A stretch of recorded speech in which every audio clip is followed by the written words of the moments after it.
impromptu with no warning bell. There will be a double ring on the gong at the end of the 2 minutes. The candidate may complete their sentence, but no more, okay? And in the prepared speeches, the timing will start at the utterance of the first word of the prepared speech.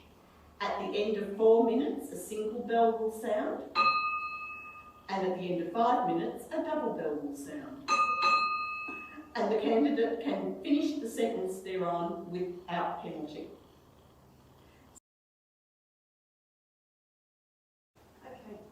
As a teenager who has lived through the pandemic, what have you learned from it? As a teenager who has lived through the pandemic, what have you learned from it? I think in living through the pandemic, especially being a young person who's passionate about so many different social issues and things that people go through, I've learned about power of people, what good power they can have, how they can change the world, the things and the impacts that they can do even without action, just by their words, just sitting at home. But at the same time, I've also learned that people have immense power and they can use it for things that aren't as good.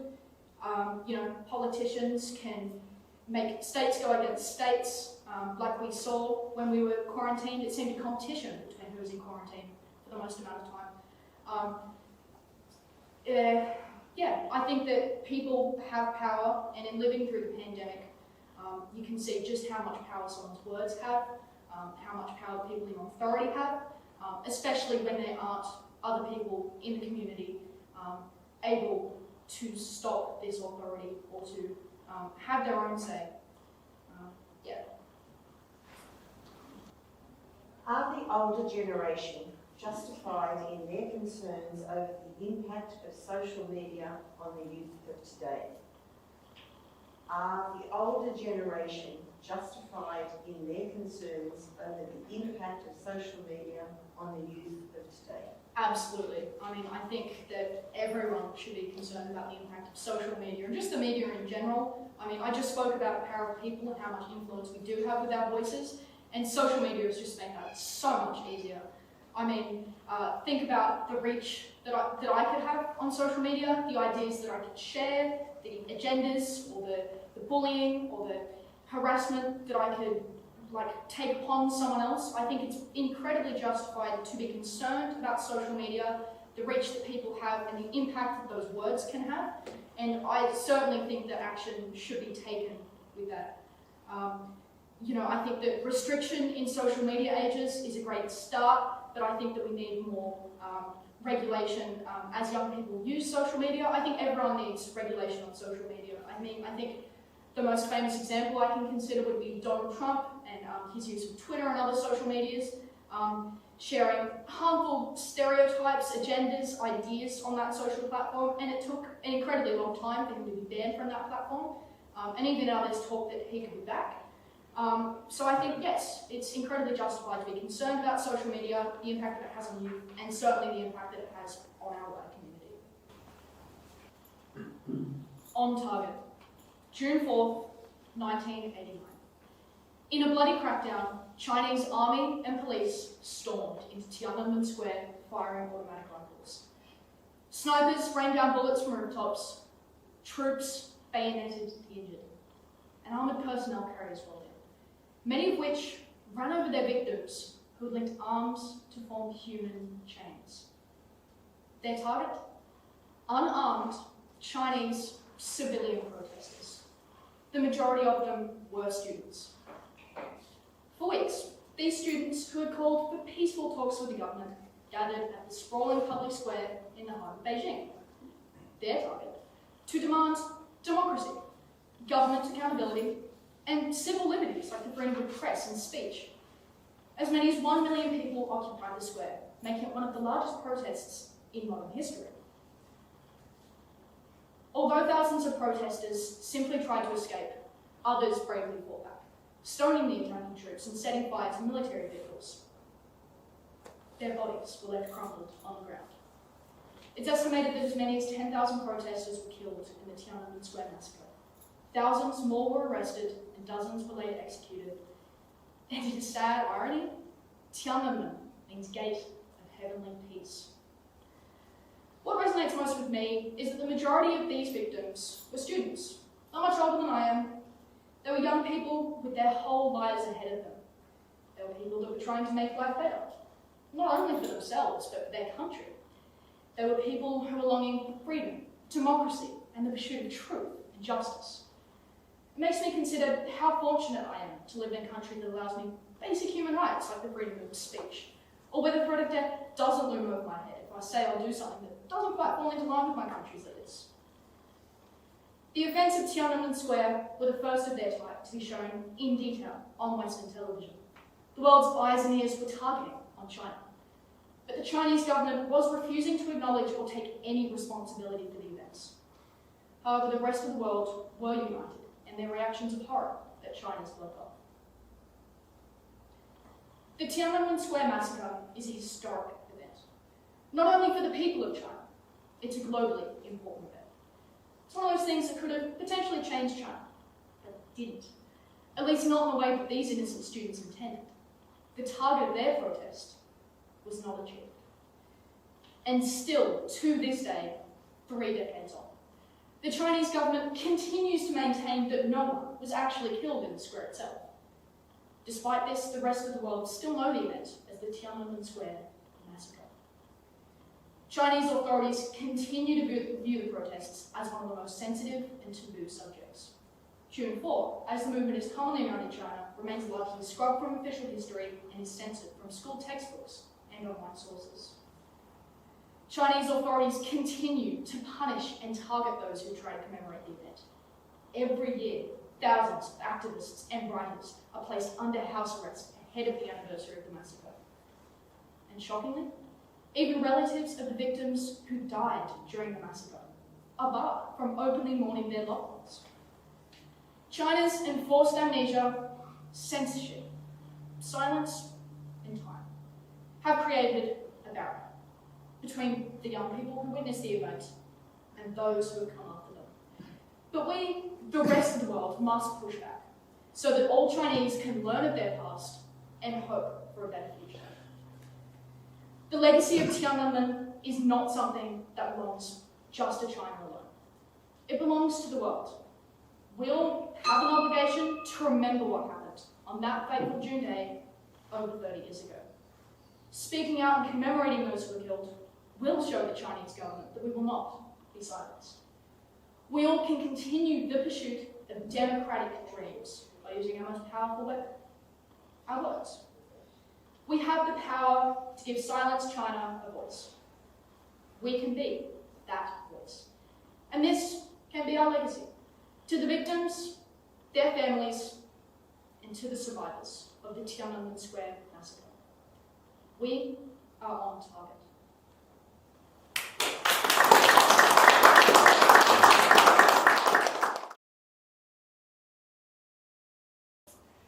As a teenager who has lived through the pandemic, what have you learned from it?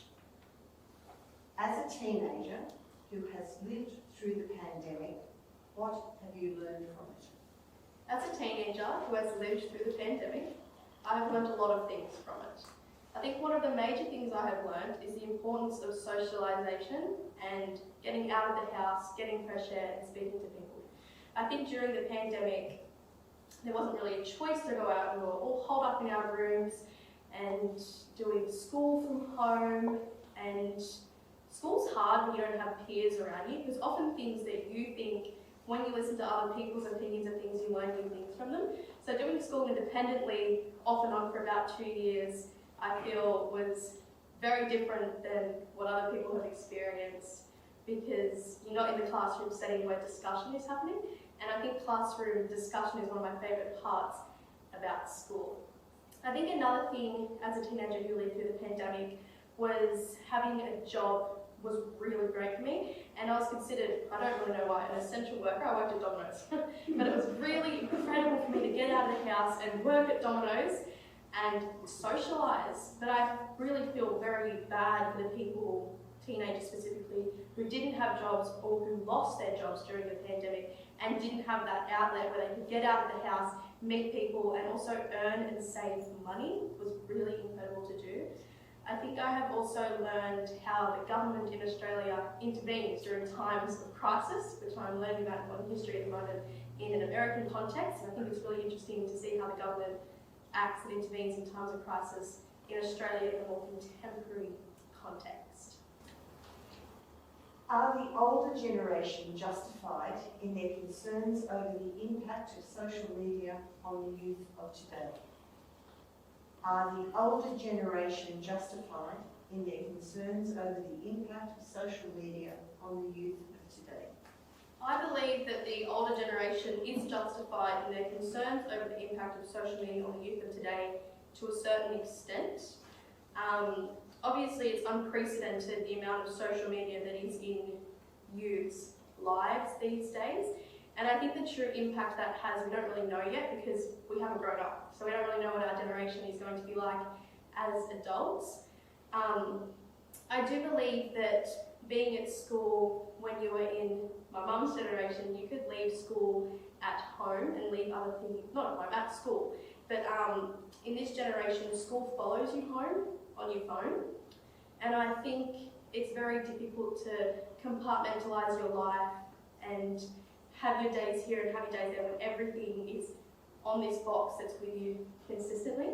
I think another thing, especially as a female in this generation, the impact of social media on body image. More and more what beauty standards are, what you should look like, how you should act is very different. And I think the people in our generation that we look up to is becoming much less so celebrities and movie stars. It's things called influencers. And these influencers don't really do much other than live their lives, and teenagers are supposed to be like them, and we don't really know why. We just see them on social media and feel like that's what we have to do. I feel like another concerning impact of social media on the youth of today is the amount of time that is spent on social media, especially because of the pandemic, linking to the other question. When we were at home for so long, we were in our rooms and we were on technology and we were on social media. And being on social media for extended periods of times is really not great because you're not thinking about other things and you're not making the face-to-face communications and contact. You're making it through a phone, which is very different. The performing arts ought to be criminalised. When the ancient Romans discarded the arts as a low-life enterprise, they were really onto something. After all, Emperor Nero fiddled on the roofs of Rome as his city burned, falling prey to this red light district life of the arts. Throughout history, drama, poetry, dance and music have been shunned and put down as second to the other industries, jobs viewed as more productive. So what use do we have for an employment industry that doesn't build finances, doesn't build active citizens, and as history has shown, can distract in our world can be, quite literally, up in flames. Did you catch it? Did you hear my error? Emperor Nero never fiddled atop the roofs of Rome during the Great Fire.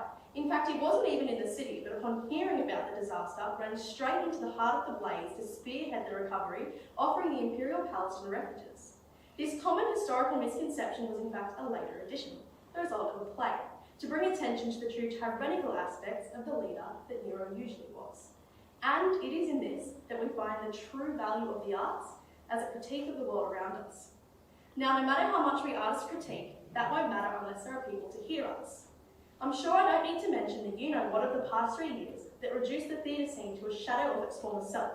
But to say that this is the root cause of a decline in the arts would be, quite simply, untrue.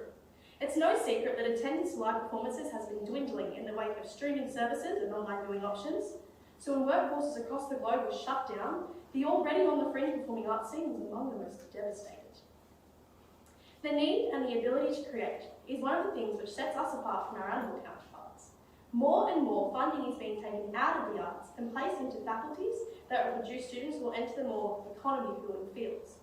Fields involving science, mathematics, engineering and technology now dominate the modern employment landscape, while creative arts-based students are being told more and more they're not going to make a living off their passions. But the thing is, a plethora of studies have shown that immersing young people in creative and performing arts sees them reaping a variety of benefits, such as advanced critiquing abilities, social development and communication, and emotional intelligence, determined and hard-working young people. The creative and performing arts allows young people to foster and develop a healthy imagination. Albert Einstein said, "The true sign of intelligence is not knowledge, but imagination." So why then does society's perception of the performing arts remain so biased and unfounded when the performing arts positively impacts our world in so many ways? The performing arts teaches us how to express our values, beliefs and cultures, a constructive way to channel emotion. The performing arts also attracts tourism, holiday goers winding down from the daily grind, immersing themselves in theatre. The more people attending and supporting the theatre, the more jobs there will be. And hopefully when young people say, "I want to be a performer," they're not going to be asked their plan B. The creative and performing arts doesn't just need performers. It needs directors, assistant directors, stage managers and company managers, costume and set designers. Why is she listing jobs? These jobs are all indispensable to the performing arts, which is not only about performers. Someone I look up to in the creative arts community once said to me, "Evelyn, you've heard of show business?" I said, "Yes." He said, "Well, what a lot of people don't realise is all the business required to make the show possible. All of the creatives behind the scenes working tirelessly on the business of making and repairing costumes, last-minute additions to the strobe lighting in that one scene so that it's just right. All of these people are integral to the creative and performing arts community and are functioning members of society." What is life without art? Art is human connection. It is all pure and is all unique, yet all influenced by art that came before it. It is influenced by world events and individuals. Art is not a one-off enterprise. Art for some is their life. It is something we all need to experience. I think we're all creatives. We are all always critiquing the world around us. When was the last time you went to the theatre? It's the same people there at almost every show, which is a lovely community of people I'm very proud to be a part of, and I'd like to welcome you to join it. A prayer of fresh eyes every now and again, new people to make laugh and to make cry, new people to value their determination to their craft and their bravery in front of a crowd. Let's grow that crowd.